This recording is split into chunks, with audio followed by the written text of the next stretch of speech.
भाजपा ने जो नारा दिया है बेटी बचाओ का, अयोध्या के अंदर देखिए सफाई कर्मी जो है राम मंदिर के वहाँ सफाई करती थी, उसके साथ रेप हुआ। मुख्यमंत्री जी अचानक जो है घोषणा करते हैं कि भी फले दिन आपको नियुक्ति पत्र दिया जाएगा। जब वैकेंसी कोई निकली नहीं, आप नियुक्ति पत्र बांट रहे हैं, बांटते भी हैं।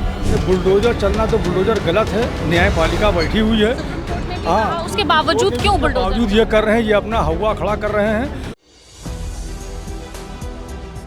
नमस्कार, मैं हयात अब्बास और आप देख रहे हैं 4 PM न्यूज़ नेटवर्क। जैसे कि आप सब जानते हैं कि हरियाणा और जम्मू कश्मीर में चुनाव हो रहे हैं, लेकिन इस बीच जो सर्वे आ रहे हैं वो बेहद चौंकाने वाले आ रहे हैं। भारतीय जनता पार्टी की नींद उड़ी जा रही है उन सर्वों से, क्योंकि साफ तौर पर देखा जा सकता है कि हरियाणा में इस बार भारतीय जनता पार्टी का सुपड़ा साफ होने को आ रहा है।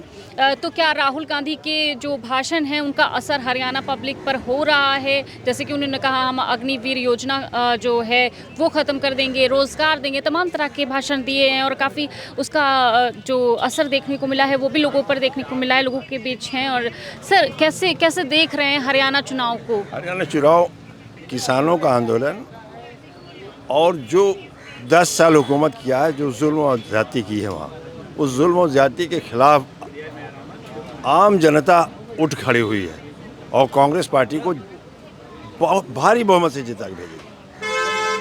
सर चुनाव जो मैं सर्वे की बात करूं, सर्वे लगातार आ रहे हैं, उसमें बीजेपी के लिए जो है एक मुश्किल नज़र आ रही है इस बार हरियाणा चुनाव में।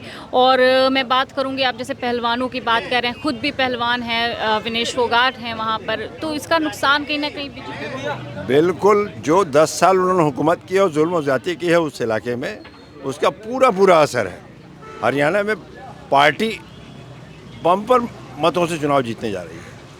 यूपी में भी उपचुनाव है, यहाँ पर भी 10 सीटों में भी चुनाव जीतेंगे। यहाँ इंडिया गठबंधन चुनाव तेज रफ्तार से जीतेगी, यहाँ भी जीतेंगे, हारेंगे नहीं।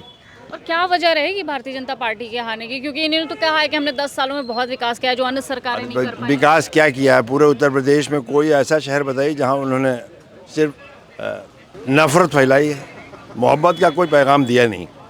नफरत फैलाई, किसी का कोई काम उनके ना कानून साज असेंबली के मेंबर ने किया, ना कानून साज पार्लियामेंट के मेंबरों ने किया। जो भी काम किया वो हिंदुस्तान की राजनीति से चले। प्रधानमंत्री योगी जी, इधर प्रधानमंत्री मोदी जी और इधर योगी जी, ये दो के नाम से थोड़े बहुत जो काम हुए हैं उससे कुछ लोग लाभान्वित हुए हैं, इसमें कोई दो नहीं। लेकिन अपोजिशन का काम अपोज करना है, एक्सपोज करना और डिस्पोज करना, दूसरा कोई काम ही नहीं।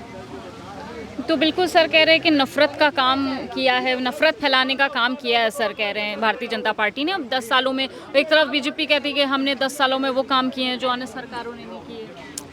हाँ बिल्कुल, बीजेपी सही कह रही है, क्योंकि इतनी बेरोजगारी हो गई है, बेरोजगारी की तरफ ध्यान नहीं दे रहे हैं ये सरकार। और दूसरी बात ये है कि महिलाएं सुरक्षित नहीं हैं। हाथरस से लेके उन्नाव, यहाँ तक कि आपके बनारस में BHU की छात्रा के साथ जो हादसा हुआ पूरी दुनिया जान रही है। एक बच्ची, जब उसके साथ जो घटनाएं घटनी, रेप हुए IT की छात्रा के साथ, उसने कंप्लेन की। जब कंप्लेन की तो वो जो बीजेपी के कार्यकर्ता थे उनको भगा दिए ये लोग चुनाव में मध्य प्रदेश में। 60 दिनों के बाद जब ज़्यादा दबाव पड़ा तब उनके ऊपर FIR दर्ज हुई, वो अरेस्ट हुए। अरेस्ट होने के बाद जमानत पे आए, फिर उनका फूल माला से स्वागत कर रहे हैं बीजेपी वाले, अपने ही कार्यकर्ताओं का। तो ये कर रही है सर। अपराध बढ़ते जा रहे हैं लगातार, यही घटनाएं भारतीय जनता पार्टी के लिए मुश्किल बन रही हैं। देखिए, जो ये कह रहे हैं कि हमारी सरकार में सब सुरक्षित हैं, एक इनकी महिला दरोगा अभी गत दिनों, ज़्यादा दिन नहीं हुए, उसका अपहरण कर लेते हैं उसके घर से।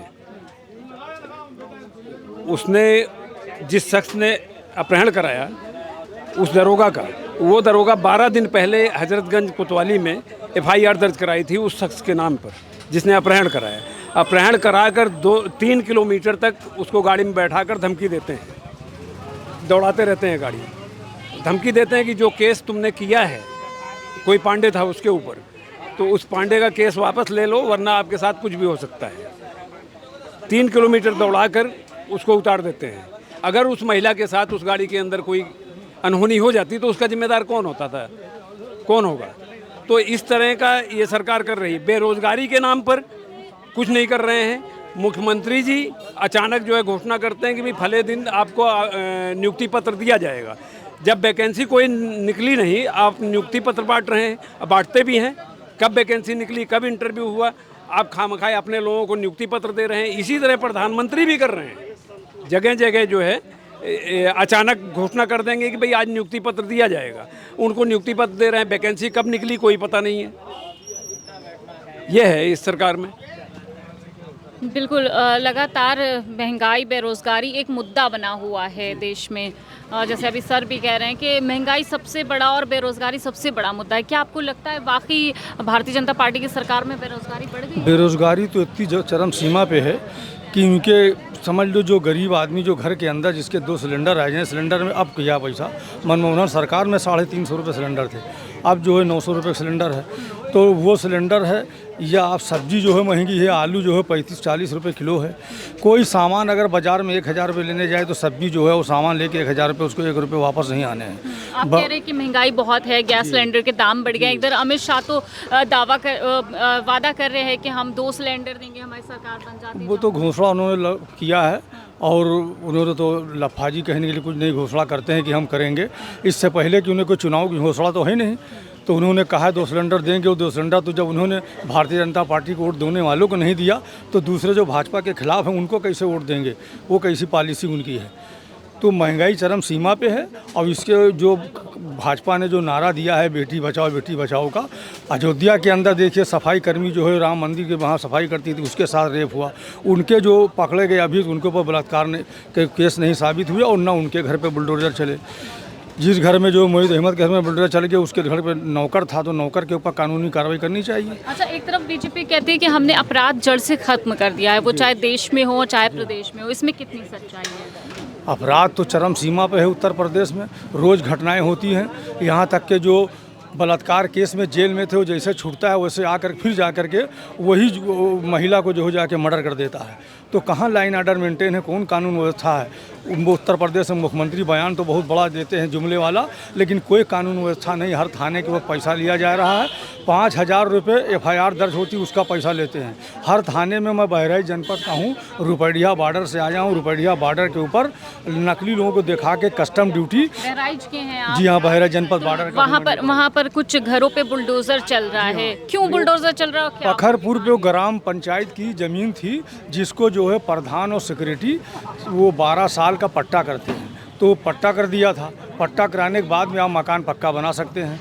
तो शासन ने ही उसको किया था, जिला अधिकारी और BDO विकास अधिकारी के, तो वो मकान बनवा लिया था। तो अब उसके बाद वही उसके लेकर के कहा कि ये तो सरकार की ज़मीन है, और उसका 2 साल बाकी था पट्टे का, तो उसके ऊपर बुलडोजर चलवा दिया। वो ग्राम पंचायत की ज़मीन अलॉटमेंट होती है, प्रधान। कितना सही मानते हैं आप बुलडोजर चलने को? बुलडोजर चलना तो बुलडोजर गलत है, न्यायपालिका बैठी हुई है। हाँ, उसके बावजूद क्यों बुलडोजर? बावजूद ये कर रहे हैं, ये अपना हवा खड़ा कर रहे हैं।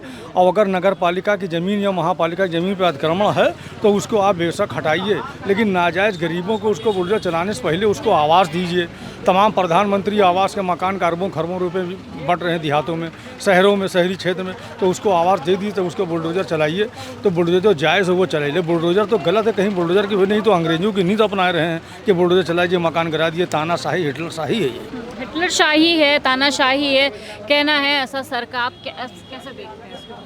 मैम देखिए, सबसे पहले बात यह है कि इस वक्त अगर आप पूरे देश का माहौल देखिए तो पूरी देश जो है आदरणीय राहुल गांधी जी में बहुत ज़्यादा भरोसा जता रही है। राहुल गांधी जी में बहुत ज़्यादा लोग उनसे अपनापन होते हुए देख रहे हैं। और बुलडोज़र चलाना और ये सब, देखिए मैम, ये कोई मुद्दे नहीं है। ये मुद्दा क्या है फिर? मुद्दा सबसे बड़ा इस देश में अगर कोई है तो वो है बेरोज़गारी है। जाति जनगणना सबसे बड़ा मुद्दा है, जिसके लिए हमारे नेता आदरणीय राहुल गांधी जी, हमारे नेता आदरणीय प्रियंका गांधी जी बराबर आवाज़ उठा रहे हैं। राहुल गांधी जी सड़क से लेकर सदन तक की हर जगह आवाज़ उठा रहे हैं। सबसे बड़ी चीज़ इस वक्त क्या है कि कैसे जाति जनगणना हो। अभी आप अगर देखिए, चुनाव से पहले राहुल गांधी जी ने एक रिसर्च करी थी, उसमें यह था कि इस देश को 90 सेक्रेटरीज़ चला रहे हैं, जिसमें से जो 87 सेक्रेटरीज़ हैं वो सामान्य वर्ग के हैं, और जो 3 सेक्रेटरी जो हैं वो पिछड़ा, दलित, अल्पसंख्यक, जो बाकी जो है उनके हैं। जो बहुल संख्यक जो है वो सिर्फ 3 हैं और 87 जो है वो सामान्य वर्ग के लोग क्या हैं। जाति भेदभाव हो रहा है? क्या ये सबका साथ सबका विकास कहने वाली भारतीय जनता पार्टी वाकई सबके साथ भेदभाव की राजनीति कर रही है? ये दिखा कुछ रही है और कर कुछ रही है। मैम देखिए, जाति जनगणना की क्यों जरूरत आन पड़ी? देखिए मैम, जिसकी जितनी आबादी है उसकी उतनी भागीदारी होनी चाहिए। ये देश का हर नागरिक का यही मानना है, आपका, हमारा, हम सबका यही मानना है कि जिसकी जितनी भागीदारी है उतनी ही उसकी आबादी होनी चाहिए।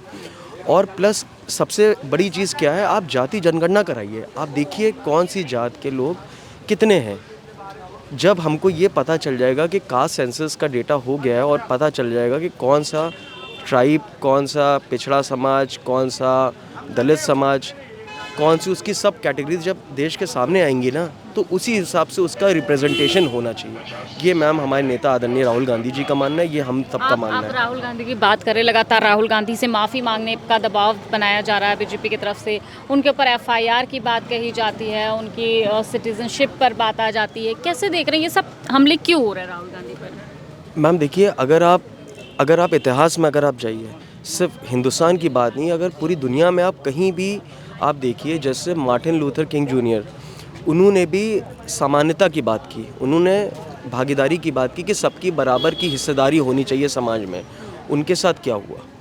उनके साथ आखिर में यही हुआ कि उनको मार दिया गया जान से। आप नेल्सन मंडेला जी की बात करिए, उन्होंने सामाजिक न्याय की बात की, उनके साथ क्या हुआ? उनको 15 साल उनको जेल में रखा गया। तो जो भी अगर सामाजिक न्याय या सामाजिक भागीदारी की बात करेगा, अगर उसके साथ उसका जो फासीवादी ताकतें हैं वो उसका विरोध करेंगी, उसके खिलाफ अपशब्द बोलेंगी और उसके ऊपर यहाँ तक कि जान का तक मतलब खतरा उसके ऊपर मंडराता रहेगा। लेकिन जो देश की बात करेगा, जो हक की और न्याय की बात करेगा, उसके साथ ये सब होना संभव है। बिल्कुल बिल्कुल मैम, उसको बिल्कुल जो है, जो भी फासीवादी लोग हैं मैम, वो ऐसे लोग को कभी पसंद नहीं करेंगे जो सामाजिक न्याय की बात करेगा। तो उसमें लेकिन हमारे नेता आदरणीय राहुल गांधी जी, ये राजीव गांधी जी का खून है, ये इंदिरा गांधी जी का खून है ये। और आप ये समझ लीजिए कि हमारे जो पूर्वज थे उन्होंने देश के लिए अपनी कुर्बानियाँ दी हैं, जेल में रहे हैं, आंदोलन किए उन्होंने। तो हम लोग, आपको लगता है कि हम लोग किसी से भी डरने वाले हैं? किसी भी पुलिस मुकदमे से या किसी भी जान की धमकी से हम लोग डरने वाले हैं? हमारी विरासत आप देखिए मैम, किसी को अगर आपको देखना है तो आप उसकी विरासत से आप उसका अंदाज़ा लगा सकते हैं कि वो किस किस्म का इंसान है। कि अगर किसी को परखना है, किसी को देखना है, तो उसका बैकग्राउंड देखना, बैकग्राउंड जानना भी ज़रूरी होता है। और शायद यही वजह है कि राहुल गांधी के बढ़ते कदम से भारतीय जनता पार्टी घबरा रही है, क्योंकि उनके परिवार ने देश के लिए किया है, जो कुर्बानियाँ दी हैं, वो कहीं ना कहीं राहुल गांधी में भी झलक नज़र आती है। जिस तरह से वो तमाम मुद्दों पर बात करते हैं, वो चाहे बेरोज़गारी हो, चाहे महंगाई हो, चाहे बढ़ता अपराध हो, लगातार राहुल गांधी अपने कदम बढ़ाते जा रहे हैं। और यही वजह है कि भारतीय जनता पार्टी की जो हवा ख़राब होती चली जा रही है, और इसीलिए तमाम तरह के हमले राहुल गांधी पर हो रहे हैं। फ़िलहाल तमाम इसी मौजू पे हम चर्चा करते रहेंगे और लोगों के साथ बातचीत का ये सिलसिला जारी रखते रहेंगे। कैमरा पर्सन सत्यनारायण के साथ मैं हयात अब्बास, 4PM न्यूज़।